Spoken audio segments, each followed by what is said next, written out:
there's a big issue now playing out in Nigeria's tertiary institution. Yes, the universities have had their fair share. We don't know what the coming days will be, but even for the polytechnics as well. Major issue, and it centers around this contentious scheme of service by the NBTE, that's the National Board for Technical Education. Just to give you a proper context, let's bring in Mr. Anderson Ezeibe, former president of Academic Staff Union of Polytechnics. He joins us virtually on the program this morning. Welcome to the morning brief. I know a lot of people are wondering, what is this what scheme of service again? You've gone through your OND, HND. I mean, this is not service, youth service. This is scheme of service. So for those who are wondering what this is, before we then get into the other issues, please walk us through what this proposal by the NBTE is about, how it ties into perhaps the curriculum already existing of polytechnics or not.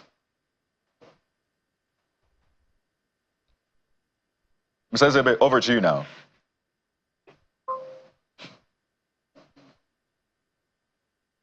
I wonder if you can hear me, Mr. Anderson Ezeibe. Good morning.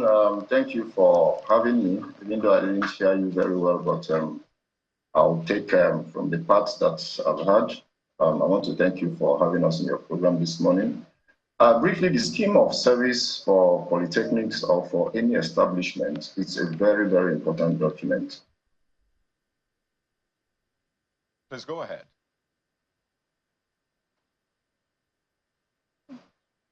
All right, Mr. Ezeibe, you can go ahead on the point you were making. All right, not to worry. It's a very important document, and it speaks to career, definitions like cadres that will be obtainable in the system, because what we have is a system where the different parts complement, one another. So it defines the different cadres. It prescribes qualifications for entry into these cadres, and it also defines qualifications or what you need to obtain before you can progress in each of the cadres. So it's a very important document. It's also a very, very critical regulatory instrument, and that is where the National Board for Technical Education comes in. The NBTE is the regulatory body for the sector. And so it is one of the most important instruments, of regulations, because NBT is there to maintain, standards, establish minimum standards, and ensure that these standards are maintained, by polytechnics, irrespective of ownership, whether it's owned by the federal government or state governments or even, private, polytechnics. So that document is very important, and the importance attached to it is what led to its review. The review process is supposed to align this document to best practice, best practices, in the world of academics. The review process commenced sometime in 2018 because the existing one was actually very old. In the process, stakeholders were involved. Different stakeholder groups are involved in all the trade unions, the staff trade unions in the sector. The rectors, that is the chief executives, the body of registrars, the COREG, the bossers, the polytechnic librarians, complain. We are all there, and the NBTE coordinated these efforts. There are several engagements, and a draft, an acceptable draft, was prepared. Now, we have been waiting for the release of this document by the National Board for Technical Education upon approval by the board of the National Board for Technical Education. On the 19th of this month, on the 19th of June, rather, we were invited to an event in Kaduna, and lo and behold, a document was distributed as the new scheme of service for polytechnics. Now, we took home these documents, and when we went through these documents, it was a case of failed expectations. Failed expectations in the sense that the document came out worse than it was when it was going in, for the review process. For instance, we had issues around discrimination against higher national diploma holders. Of course, you know that this particular matter has been in the public space for decades, for a very long time. And we've always contended that this should not be the case. There shouldn't be discrimination against higher national diploma holders in the public sector and also in the private sector, that persons should be judged by their level of productivity in their workplace. Now, the document in itself has deepened the issue of discrimination against higher national diploma holders in their own system, that is in the polytechnics. This is very unfortunate. It's closed down the bars. Before then, some of those in the non-teaching areas who are higher national diploma holders, we are getting to the level called Contradictions 14, and then suddenly this document has brought them down to Contradictions 12, telling them that they cannot go beyond a particular level, and essentially subordinating them to their colleagues who have coming from the university system. The same document, by its contents, is also very clear about the fact that that no product from the polytechnic system can be a POSA or a registrar by the content of that particular document. And we are saying no to this. We are shocked, we are taken aback by the fact that this could be contained in a document that is going to be used to regulate polytechnics. For the lecturing cadre, we are also shocked. We are taken aback by the fact that before now, it will take, a minimum of, 18 years for a fresh intake to move from the base to the peak. That is to move from the assistant lecturer level to the chief lecturer level. And then suddenly we have seen a document that is now saying it will take you 26 years to get to that point. And we are asking questions, where are these things coming from? Because this is so different from the other two legs of the tertiary education tripod, in the country. We now have a 9-level structure with each requiring a minimum of 3 years. And for the last 3, you will now require a minimum of 4 years to get promoted.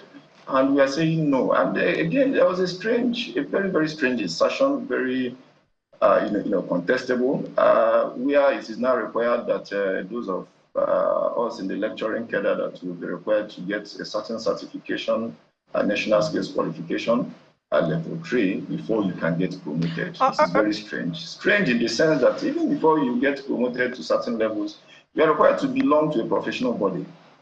You have lecturers who are fellows in their respective, professional body limits. And then you are now telling them that they should go and get the equivalent of a trade test certification in a particular skill before they can get promoted. We didn't see any justification for this, and that was the reason, and and many others that led our union to start agitations and asking questions. Why are we bringing out this kind of document for the regulation of polytechnics? All right. From the 19th of July, from the 19th of June, rather, when this document was introduced, MPT has written 4 different letters. The first of the letters came on the 21st of June, which is barely 48 hours after this document was presented, and that letter was addressed to the chairman of governing councils and rectors and provosts of polytechnics and all TVET institutions. It was a circular on the implementation of the document, and he was asking them to ensure strict compliance. And of course, again, the same day, there was also another document dated 21st of June addressed to the rectors and provosts of polytechnics and TVET institutions, and ordering copies of the new, asking them to subscribe to copies or buy copies for a fee of 10,000, meaning that MPTE has already sent out these documents to the polytechnics for immediate implementation. Mr. Ezeibe, on the 24th of June 2024, there was another letter from the MPTE to the head of civil service of the Federation. This is just 3 days later again, and in that particular document, the MPTE was drawing the attention of the office of the head of civil service of the Federation to the fact Mr. Ezeibe, let's talk about the issue of, I'm glad you brought up the issue of discrimination against people who attended higher national diploma students. Let's talk about the first part of that document. It says that the suspension of the implementation on all aspects of the document deepens the unfortunate discrimination against HND holders in that document. And we go to number 5 too, which says the suspension of the implementation of any aspect of the document that undermines workplace relativity, unfair reward system, and practices incompatible with tertiary education globally. And then we go back to what the polytechnics are actually meant to be for. From the beginning, now we're comparing them to universities, and we're saying, oh, when a university graduate wants to get a master's degree, the person just goes straight. But when a polytechnic graduate wants to get a master's degree, you have to do a postgraduate. So it means that there is a difference. Was that how it was at the beginning? What was the polytechnic set up for when all of these started? The truth of the matter is that the polytechnics have a mandate that is recognized by both legal instruments and policy instruments. The legal instruments is such that polytechnics are expected to produce professionals in the areas of applied science, engineering, and also commerce. That is as captured in the Federal Polytechnics Act. And are these professionals supposed to be at par with the university graduates? Yes. The issue here is this, there's a lot of talk, in the public space about superiority and all of that. And these things are not backed by any discernible, evidence. We have always asked, can you get us, curriculum for selected programs, maybe in the university system and in the polytechnic system, and check the difference, whether there is really any significant difference, whether even that of the polytechnics is even richer in terms of hands-on, skills. And we do not think that polytechnic products are inferior to university products. The way that polytechnic products are treated is so unfortunate. And several efforts have gone into trying to, take this away, including bills passed by the National Assembly but never assented into law, by Mr. President. We also feel that if there is a place that products of polytechnics in Nigeria can call their home, that it is the polytechnics themselves. And therefore, we do not see any basis or any reason why the MDTE will release a document that further entrenches discrimination against holders or products of the sector in their own system. And we do not think that this is correct. So, Mr. Anderson, one of the issues of contention from some members of your association on this document is also the fact that the head of service is the one approving the document, and you said yourself that the MBT has begun releasing it already.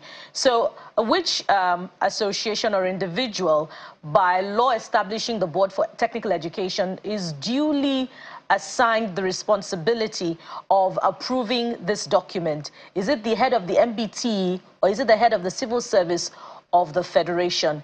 And, just to add to that, to manage our time, following the expiration of the 15-day ultimatum that your association has issued, and this document still goes ahead with being implemented by the relevant authority, what would your members be resorting to? Yes, that's a very good question. It's a very good question because the issue of validity of this document is also one of the issues we are raising. Now, you are not my employer. If you're not my employer, do you have the right to come and prescribe how I should be assessed for promotion or how I should be employed? You don't have such rights. We believe that you don't have such rights if you're not our employers. Now, head of civil service of the Federation is not our employers. By law, our employers are the different governing councils of the federal polytechnics and also the state polytechnics, their own governing councils. Now, the involvement of the National Board for Technical Education as a regulatory body is to prescribe minimum standards. And such minimum standards are supposed to be approved by the board of the National Board for Technical Education. The MDTE has a board, or is supposed to have a board constituted by the federal government. And so when the board of the MDTE approves, such a document, then the document can now be made fit for use by respective institutions as a guide with respect or as a minimum standard with respect to career progression prescriptions, in the sector. Now, unfortunately, like I said earlier, what we had was a situation whereby the NBT took this document to the head of Civil Service of the Federation, and then we are contesting the fact that they don't have even the professional competence to handle such a document. And then what we have, in fact, we're having conflicting reports as of today. There's so much confusion. On the 25th, on the 15th of on the 11th of July, just a few days back, we saw another letter from the NBT writing to the head of Civil Service and classifying this same document as a draft. They are calling this same document a draft and calling for review before implementation. Now, this is a document you are calling a draft on the 11th of July. Meanwhile, on the 21st and on the 24th of June, you had already, written, circulars, asking institutions to implement. Are you now asking them to implement drafts that you have also identified as being deficient in certain, areas? So we don't know where the NBT is actually standing on this matter as we speak. Yesterday also, there was a press statement, an unsigned press statement from the National Board for Technical Education. We are in an attempt again to shelve its responsibility in producing this particular document, are now saying that that the document is only meant for federal polytechnics. And we are taken aback. We are taken aback. What then are you going to use? What then are you going to use to regulate the states? All right. Or the private polytechnics? Or are you no longer their regulatory body as well? And so we want the MBTE to come clean on this matter. Right. What have they given to polytechnics? What are they selling at the cost of 10,000 naira per copy? What are they selling? Is it the approved scheme of service? Or is it a draft document? If it is a draft document, we have said, okay, make it clear that this is draft. Write the institutions that this is a draft, ask them to bring in their observations, and convene a stakeholders meeting so that we can discuss, these observations, right, so as to have a fine document. So the if it is not a draft, make it clear to us that it is not a draft. So you cannot be having, multiple speak, and there's no way MPT can say that it does not regulate state-owned institutions. All right, Mr. Ezeibe. We have one standard. Right. We have one standard. Well, the standards are national. The dangers that I see ahead, one is the possibility of a strike, which will affect the academic calendar of the students and by extension, their academics and the overall turnout. Secondly, possible discrimination, which has been a major thorn in the flesh of, polytechnic graduates for years now. And of course, this can spiral into much bigger things. So this is something we'll stay on. We'll see first how ASUP decides, at the end of this ultimatum, and then we'll see what the federal government has to say on this. But we'll have to thank you so much for giving some insight into this, Mr. Anderson Ezeibe, former president of the Academic Staff Union of Polytechnics. Thank you for your time on the program. Thank you very much for having me. Just to run through some of the feedback we have from you. Very first one is on our conversation around the JAPA syndrome in the health sector particularly. And Emmanuel, Iowa, says, bottom line is money. Just as simple as that. The salary in Nigeria for health workers is flimsy. Improve salaries and people will stay. Let me just edit your comment a bit and add management to it as well. So that's from Emmanuel, Iowa. Well, Eka Dixon says, we've been hearing of JAPA, but the wage bill has never reduced and new recruitments are not done. My nurse friend has been looking for work for years. What's happening? Is anyone benefiting from this JAPA syndrome? Well, so much to reflect on. There's a calling to patriotism, and that's valid, but remember, patriotism can never work on an empty stomach. Just for government to reflect on. Thank you so much for watching. We will be back again tomorrow with another bumper package. I am Bukola Koka. And thank you very much. Also, I guess Kayode wants me to end this, but thank you for watching The Morning Brief. I am Anne Umawadu. Well, Sunrise Daily is next. I'm back with the ladies tomorrow, so hey, watch out. I'm Kayode Kukilu. Have a great day.